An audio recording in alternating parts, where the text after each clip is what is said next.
ابلاغ تھے۔ عربوں میں، قریش میں اپنی بات پہنچانے کے کئی طریقے تھے۔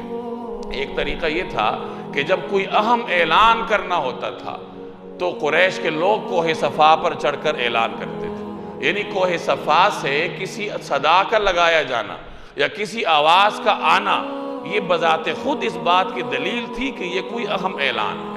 رسول اللہ صلی اللہ علیہ وسلم نے اس طریقے کا بھی استعمال فرمایا کہ آپ نے اپنی اعلانیہ دعوت کا آغاز کوہ صفا سے فرمایا۔ اسی طریقے سے عربوں میں اپنی بات پہنچانے کا ایک مؤثر ذریعہ شعراء تھے، خطباء تھے۔ اس زمانے میں شاعری کا چرچا تھا۔ اگر کوئی شاعر کوئی قصیدہ کہہ دیتا تو وہ دنوں میں پھیلتا تھا۔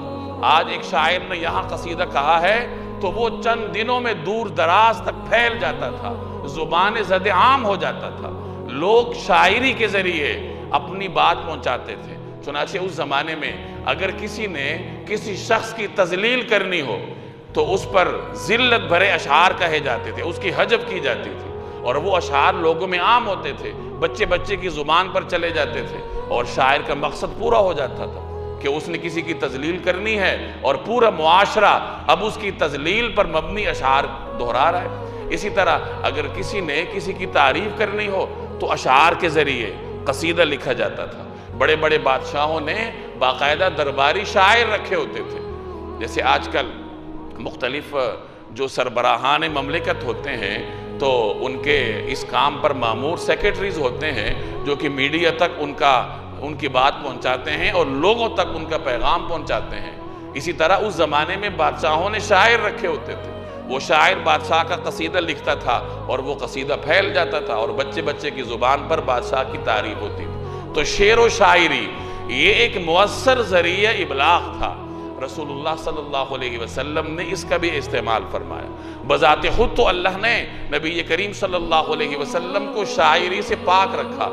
وَالشُّعَرَاءُ يَتَّبِعُهُمُ الْغَاوُونَ، چونکہ شاعر لوگ مبالغے سے کام لیتے ہیں، مبالغہ آرائی کرتے ہیں، اور ایک پیغمبر کی یہ شایع نشان نہیں ہے۔ اس لیے رسول اللہ صلی اللہ علیہ وسلم کو اللہ نے شاعری سے پاک رکھا۔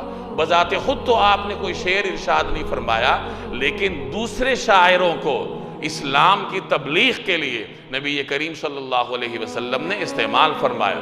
چنانچہ حضرت عبداللہ بن رواحہ تھے، یہ حضور صلی اللہ علیہ وسلم کے شاعر تھے۔ حضرت حسان بن ثابت تھے، یہ نبی کریم صلی اللہ علیہ وسلم کے شاعر تھے، اور یہ بڑے مایانات شاعر تھے، ان کے اشعار دور دور تک پھیل جاتے تھے۔ اسی طرح ثابت بن قیس ایک صحابی تھے، یہ نبی کریم صلی اللہ علیہ وسلم کے خطیب تھے۔ اللہ نے انہیں خطابت کا ملکہ عطا فرمایا تھا، چنانچہ یہ اپنی اس صلاحیت کو دین کی تبلیغ کے لیے استعمال فرماتے تھے۔ تو شعراء اور خطباء یہ اس زمانے کا مؤثر ذریعہ ابلاغ تھا، اور رسول اللہ صلی اللہ علیہ وسلم نے اس کا استعمال فرمایا۔ اسی طرح اس زمانے کا اہم ذریعہ ابلاغ یہ تھا کہ لوگوں کے اجتماعات میں جا کر اپنی بات پہنچائی جائے۔